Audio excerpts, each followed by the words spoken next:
তো সেদিন একদিনে দুটো বিয়েবাড়ি নেমন্তন্ন ছিল, দুটোই মেয়ের বিয়ে ছিল। প্রথম দিন তো গেলাম জাগলে, তোমরা দেখতেই পেয়েছো সেই ভিডিওটা। আর নেক্সট দিন যাচ্ছি পাশের বাড়ি একজনের, যা কন্যাযাত্রী গেছি। তো এই যে দেখতে পাচ্ছ বাসে করে আমার যাচ্ছি, অনেক দিন পর বাসে করে এরকম কন্যাযাত্রী যাচ্ছি, বেশ ভালো মজা হয়েছে। তো এই যে আমার মেয়ে, শাশুড়ি আর বর, আমরা সবাই একসাথে বসে যাচ্ছি। গিয়ে যেহেতু একটু গ্রাম সাইডে, তো সেখানে কেউ ছিল না। আমরা যাওয়ার পর আমরা একটু কফি টফি খেয়ে খেতে বসে গেছি একদম তাড়াতাড়ি করে। আর দেখতে পাচ্ছ গরম গরম ভাত, ডাল, চিপস, দারুণ ছিল খাবার দাবার। সাথে ছিল ইঁচড় চিংড়ি। ওফ, এই অসময়ে যদি ইঁচড় চিংড়িটা পেয়ে যাওয়া হয় না, দারুণ লাগে না?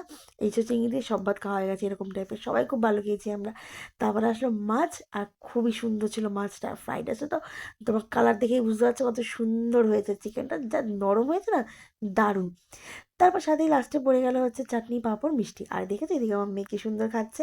ওকে ফার্স্ট এরকমভাবে বসাচ্ছি, সেদিন জাগলি তো ওকে বসানো হয়েছিল এইভাবে। তো যাই হোক, ভিডিওটা ভালো লাগলে অবশ্যই লাইক করে দিও। দেখা হচ্ছে পরের ভিডিওতে।